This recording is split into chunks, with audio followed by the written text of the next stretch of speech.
નમસ્કાર મિત્રો, જ્ઞાન સાધનામાં તમારું હાર્દિક સ્વાગત છે। મિત્રો, આજે આપણે જોવાના છીએ, કહી શકાય કે પ્રશ્ન નંબર 1, તમારી ગુજરાતી પેપરનો પ્રશ્ન નંબર 1 મિત્રો, રાઈટ। હવે કહી શકાય કે મિત્રો નવા અભ્યાસક્રમ મુજબ ટાટ HS અને કુલ કેટલા નિબંધ લખવાના થશે મિત્રો? 2 નિબંધ લખવાના થશે અને બંને નિબંધમાં એક નિબંધ કેટલા ગુણનો હશે મિત્રો? 10 ગુણનો। 10 + 10 એ રીતે કેટલા થશે? અને 20 થશે। હજી ટાટ કહી શકાય કે સેકન્ડરીનું કંઈ નક્કી કહી શકાય નહીં। ટાટ HSનું આ રીતે છે। ઇન શોર્ટ 10 માર્કનું પૂછાય કે ટોટલ 20 માર્કનું પૂછાય, આપણે લખવાનું તો શું છે મિત્રો? નિબંધ જ લખવાના છે। તો આ લેક્ચરની અંદર મિત્રો આપણે 15 જેટલા IMP નિબંધ જોઈશું અને હું ગેરંટીથી કહી શકું છું કે મિત્રો આમાંથી તમારે એક નિબંધ આવે ને આવે, 100% છે મિત્રો।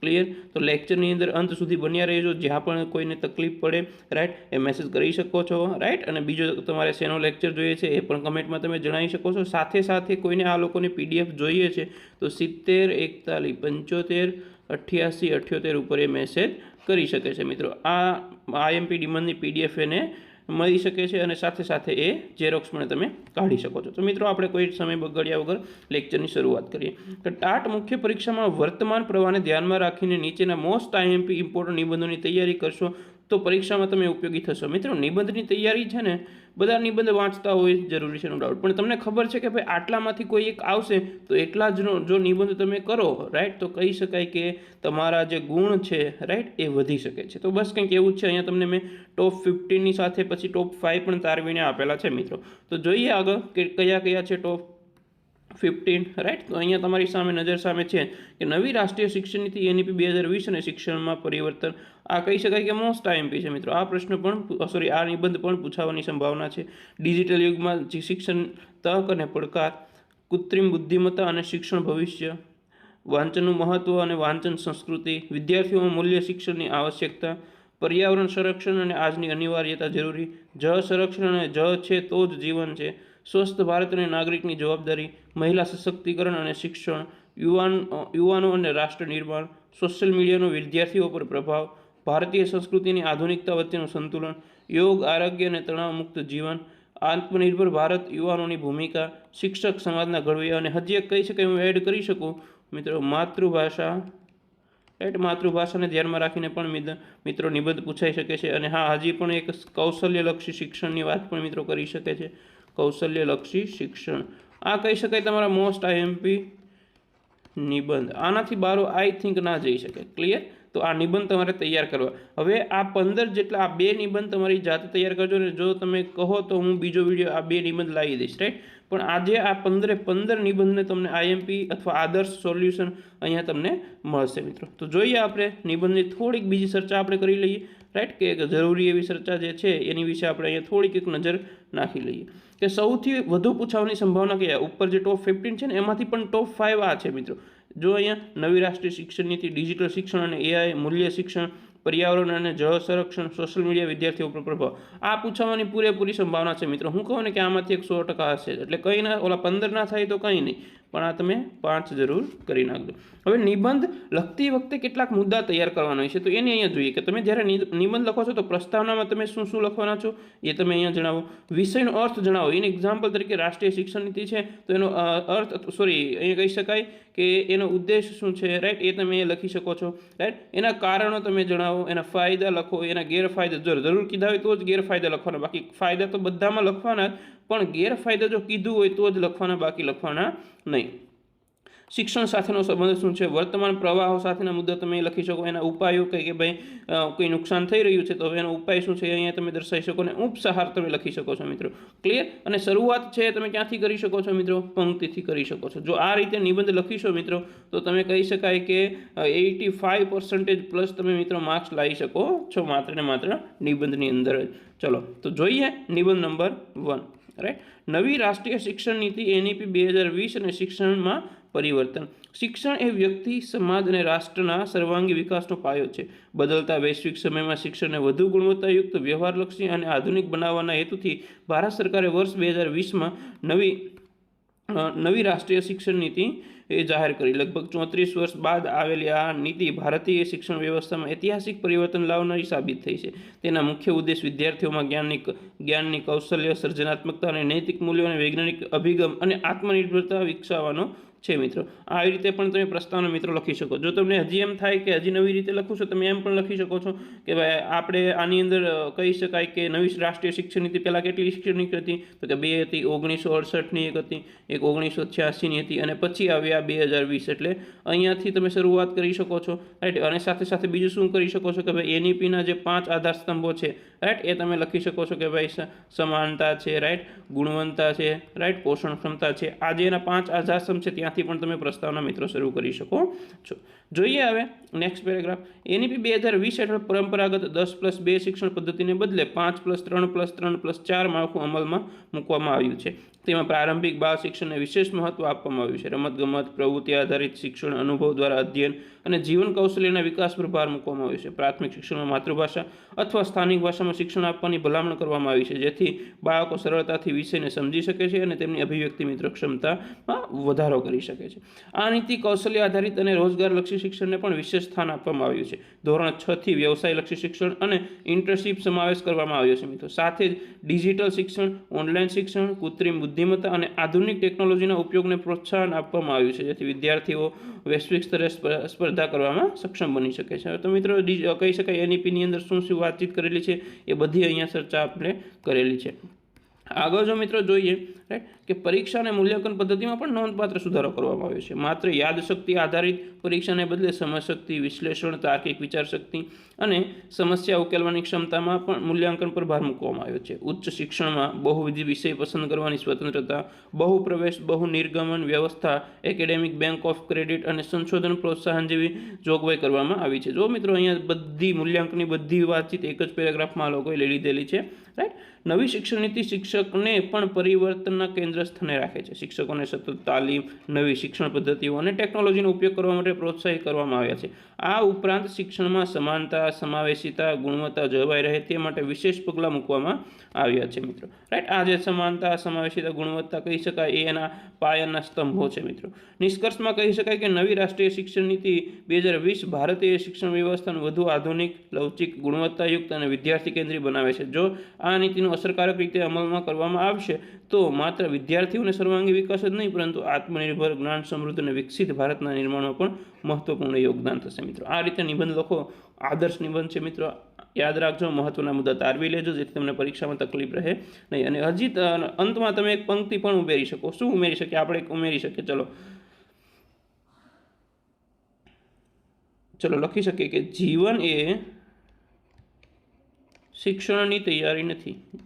જીવન એ શિક્ષણની તૈયારી નથી, પણ જીવન એ જ શિક્ષણ છે મિત્રો। આ રીતે તમે કોઈ પણ એક પંક્તિ અંતમાં ઉમેરી શકો છો અને શરૂઆતમાં એક પંક્તિ, વચ્ચે બે, મેક્સિમમ તમે 3 પંક્તિ લખો નિબંધની અંદર તો સારું લાગે મિત્રો। ક્લિયર?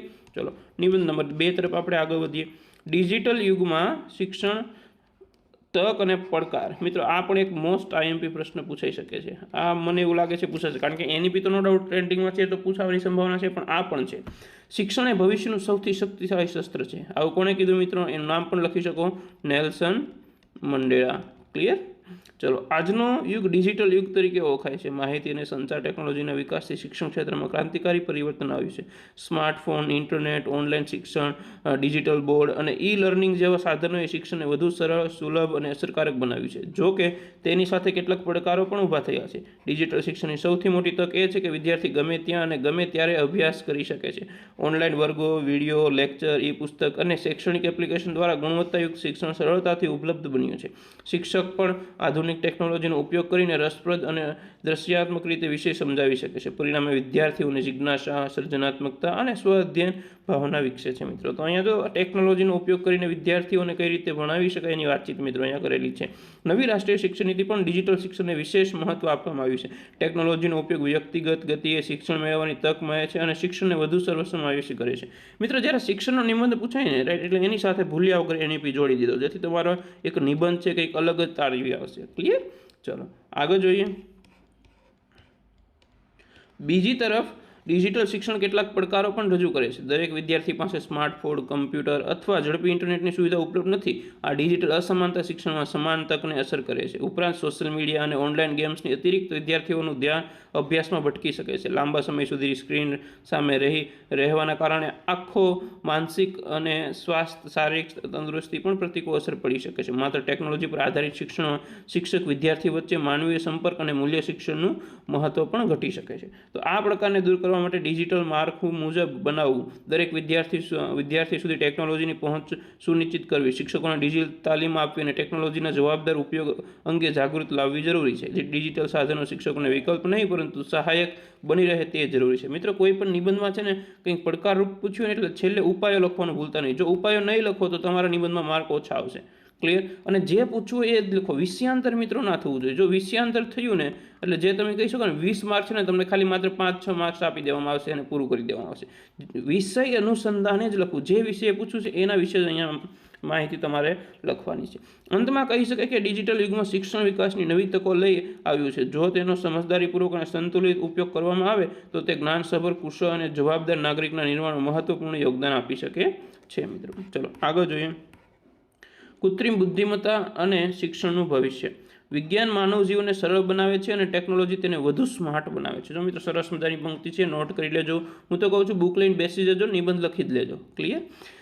આજનો કૃત્રિમ બુદ્ધિમત્તાનો યુગ ગણાય છે. એઆઈ શિક્ષણ ક્ષેત્રમાં નવી ક્રાંતિ લાવી છે અને શિક્ષણના ભવિષ્યને સંપૂર્ણપણે બદલવાની ક્ષમતા ધરાવે છે. કૃત્રિમ બુદ્ધિમત્તાનો ઉપયોગ શિક્ષણમાં વિવિધ રીતે થઈ રહ્યો છે. Smart classroom, online learning platform, virtual tutor અને એડેપ્ટિવ લર્નિંગ સિસ્ટમ દ્વારા વિદ્યાર્થીઓને તેમની ક્ષમતા અને ગતિ અનુસાર શિક્ષણ આપવામાં આવે છે. એઆઈ આધારિત એપ્લિકેશન વિદ્યાર્થીઓને કમજોર ઓળખી અને તેને સુધારવા માટે વિશેષ અભ્યાસ સામગ્રી આપે છે અને આથી શિક્ષણ વધુ વ્યક્તિગત અને અસરકારક બને છે. મિત્રો, જો આવી એક કહી શકાય ને કે ધારદાર તમારી શું હોવી જોઈએ? પ્રસ્તાવના હોવી જોઈએ. કારણ કે પ્રસ્તાવના જેટલી સારી એટલી ઇમ્પ્રેશન સારી નિબંધમાં, અને પ્રસ્તાવના જેટલી સારી હશે એટલા ગુણ આવવાની સંભાવના મિત્રો વધી જાય છે. શિક્ષકો માટે પણ એઆઈ એક સહાયક સાધન બની રહ્યું છે. તે પ્રશ્નપત્ર તૈયાર કરવું, મૂલ્યાંકન કરવું અને વિદ્યાર્થીઓ પ્રગતિનું વિશ્લેષણ કરવું જેવા કાર્યો સરળ બનાવે છે. પરિણામે શિક્ષકને વધુ સમય વિદ્યાર્થીઓને માર્ગદર્શન આપવામાં અને તેમની સર્જનાત્મક ક્ષમતા પર આપી શકાય છે. એઆઈને બીજો મોટો લાભ એ છે કે શિક્ષણ સર્વસમાવેશક બનાવે છે. દૂરના વિસ્તારોમાં રહેતા વિદ્યાર્થીઓ પણ ઓનલાઈન એઆઈ આધારિત શિક્ષણથી લાભ થઈ શકે છે. ભાષા અનુવાદ, વોઇસ આસિસ્ટન્ટ અને સ્માર્ટ કન્ટેન્ટ દ્વારા શિક્ષણ વધુ સુલભ બન્યું છે. ચલો આગળ જોઈએ. તેમ છતાં એઆઈ સાથે કેટલાક પડકારો પણ જોડાયેલા છે. વધારે ટેકનોલોજી પર આધાર રાખવાથી માનવીય સંબંધો ઓછા થઈ શકે છે. શિક્ષક અને વિદ્યાર્થી વચ્ચેનો ભાવનાત્મક સંબંધ શિક્ષણનો મહત્વપૂર્ણ ભાગ છે, જે એઆઈ સંપૂર્ણપણે બદલી શકતું નથી.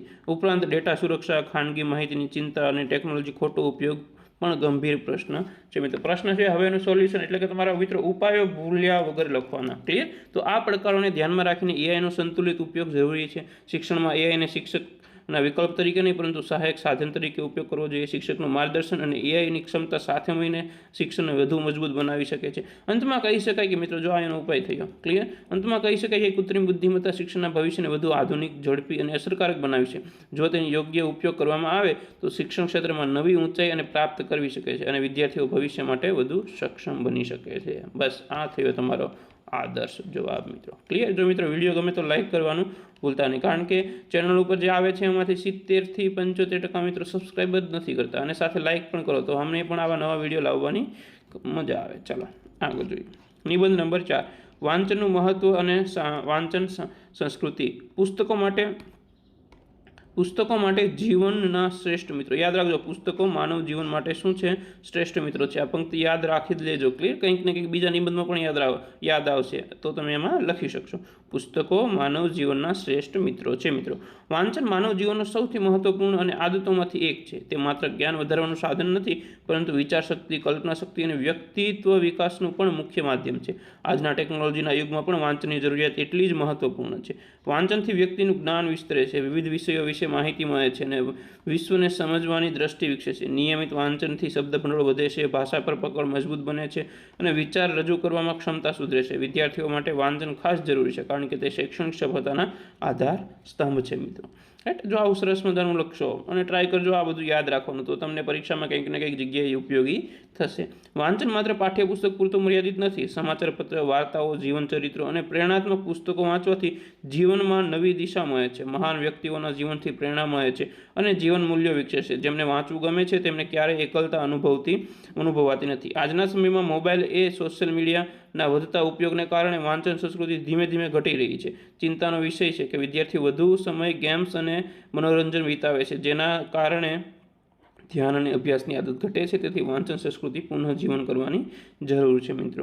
ક્લિયર? ચલો હવે ઉપાયની વાતચીત કરીએ કે વાંચન સંસ્કૃતિ વિકસાવવા માટે શાળાઓમાં પુસ્તકાલયો ઉપયોગ વધારવો જોઈએ. નિયમિત વાંચન સમય રાખવો, સ્પર્ધાત્મક વાંચન કાર્યક્રમો યોજવા અને માતા પિતાએ પણ બાળકોના વાંચનની આદત વિકસાવવી જોઈએ. સરકાર અને સમાજ દ્વારા પુસ્તકો, મેળા, સાહિત્યિક કાર્યક્રમોનું પ્રોત્સાહન કરવામાં જોઈએ. અંતમાં કહી શકાય કે વાંચન માનવ જીવનને સમૃદ્ધ બનાવે છે. તે જ્ઞાન, વિચારશક્તિ અને સંસ્કારો વિકાસ કરે છે. જો દરેક વ્યક્તિ વાંચનની આદત વિકસાવે તો સમાજ વધુ જાગૃત અને સમજદાર અને પ્રગતિશીલ બનશે. ક્લિયર મિત્રો? રાઈટ. અને અંતમાં તમારી રીતે કોઈ પણ અહીંયા બીજી એક કહી શકાય પંક્તિ એડ કરી શકો છો મિત્રો. 3થી વધારે પંક્તિ નિબંધમાં એડ ના કરતા. ક્લિયર? પછી પંક્તિ કાવ્ય જેવું બની જાય. ઇન શોર્ટ કે આટલી જો પંક્તિ યુઝ કરશો તો નિબંધની અંદર સારું રહેશે. ચલો, નિબંધ નંબર 5. વિદ્યાર્થીઓમાં મૂલ્ય શિક્ષણની આવશ્યકતા અત્યારે જરૂર પણ છે. શિક્ષણ માત્ર માહિતી આપવાનું સાધન નથી, પરંતુ સારા માનવ બનાવવાનું માર્ગ છે મિત્રો. રાઈટ. આજના ઝડપી બદલાતા સમાજમાં વિદ્યાર્થીઓ માત્ર શૈક્ષણિક જ્ઞાન પૂરતું નથી, પરંતુ સાથે મૂલ્ય શિક્ષણ પણ એટલું જરૂરી બન્યું છે. મૂલ્ય શિક્ષણ એટલે નૈતિકતા, આચાર વિચાર, સંસ્કાર અને જીવન મૂલ્યનું શિક્ષણ. આજના સમયમાં સ્પર્ધા વધી રહી છે. વિદ્યાર્થીઓ માત્ર ગુણ મેળવવાની દોડ જોવા મળે છે. આવી પરિસ્થિતિ જો મૂલ્યોનું શિક્ષણ ન હોત તો સફળતા સાથે નૈતિક પતન થવાની શક્યતા રહે છે. ઈમાનદારી, શિસ્ત, સહકાર, દયા, જવાબદારી અને દેશપ્રેમ જેવા મૂલ્ય વ્યક્તિને સાચા અર્થમાં સારો નાગરિક બનાવે છે, જે હાલ તમને જોવા મળે નહીં. મૂલ્ય શિક્ષણ વિદ્યાર્થીઓને સાચું અને ખોટું વચ્ચેનો ફરક સમજાવવામાં મદદ કરે છે. તે તેમને જીવનમાં યોગ્ય નિર્ણય લેવા સક્ષમ બનાવે છે. શાળા એ માત્ર અભ્યાસનું કેન્દ્ર નથી, પરંતુ વ્યક્તિત્વ ઘડતર પણ સ્થાન છે. તેથી શાળામાં મૂલ્ય શિક્ષણને અભ્યાસક્રમ મહત્વપૂર્ણ ભાગ બનાવવો જોઈએ. આજના ડિજિટલ યુગમાં સોશિયલ મીડિયા અને ખોટી માહિતી પ્રભાવથી વિદ્યાર્થીઓ ભટકે છે. રાઈટ. આવી સ્થિતિમાં મૂલ્ય શિક્ષણ તેમની સાચી દિશા આપે છે. તેનાથી તેઓ જવાબદાર, શિસ્તબદ્ધ અને સંવેદનશીલ નાગરિક મિત્રો બને છે. આ છે વિદ્યાર્થી મૂલ્ય શિક્ષણની આવશ્યકતા. હવે થોડીક હજી 2 ફકરાની વાતચીત આપણે કરી લઈએ, ઉપાયોની પણ ચર્ચા કરી લઈએ કે મૂલ્ય શિક્ષણ માત્ર પુસ્તક સુધી મર્યાદિત ન હોવું જોઈએ. શિક્ષકનું વર્તન, પરિવારનું વાતાવરણ અને સમાજનું પર્યાવરણ પણ મૂલ્ય શીખવે છે. શિક્ષકે પોતાના આચરણ દ્વારા વિદ્યાર્થીઓના મૂલ્ય વિકસાવવા જોઈએ. માતા પિતાએ પણ બાળકોમાં સારા સંસ્કાર આપવાની જવાબદારી લેવી જોઈએ. અંતમાં કહી શકાય કે મૂલ્ય શિક્ષણ વિના શિક્ષણ અધૂરું છે. રાઈટ. શું કીધું? જો યાદ રાખજો. અંતમાં કહી શકાય કે મૂલ્ય શિક્ષણ વિના શિક્ષણ અધૂરું છે. રાઈટ. આ પંક્તિ તરીકે પણ યુઝ તમે કરી શકો છો મિત્રો. તે વિદ્યાર્થીઓના સર્વાંગી વિકાસ માટે અત્યંત જરૂરી છે. જો વિદ્યાર્થીઓમાં મૂલ્યનો વિકાસ થશે તો સમાજ વધુ ન્યાયી, શાંતિપૂર્ણ હશે અને પ્રગતિશીલ મિત્રો બનશે. ક્લિયર મિત્રો? ચલો, હવે જે કહી શકાય કે નિબંધ નંબર 6, રાઈટ, એ પાર્ટ 2 ની અંદર આવશે મિત્રો. શેમાં આવશે? એ તમારી પાર્ટ 2 ની અંદર આવશે. રાઈટ. તમે જો મિત્રો આ પાર્ટની અંદર, આ કયો છે? પાર્ટ 1 છે. જો આ પાર્ટ 1 ની અંદર 1K વ્યૂઝ લાવી દો, રાઈટ, અને સાથે 100 લાઇક લાવી દો, રાઈટ, તો કહી શકાય કે પાર્ટ 2 હું મિત્રો ચેનલ ઉપર અપલોડ કરીશ. ક્લિયર? તો મિત્રો જો તમને આ માહિતી ઇન્ફોર્મેશન જે છે એ તમને ઉપયોગી લાગી હોય, રાઈટ, તો તમે તમારા મિત્રને શેર કરજો, કમેન્ટ કરજો, લાઇક કરજો અને સબસ્ક્રાઈબ કરજો. ચલો મિત્રો, પાર્ટ 2માં મળ્યા. જય હિન્દ.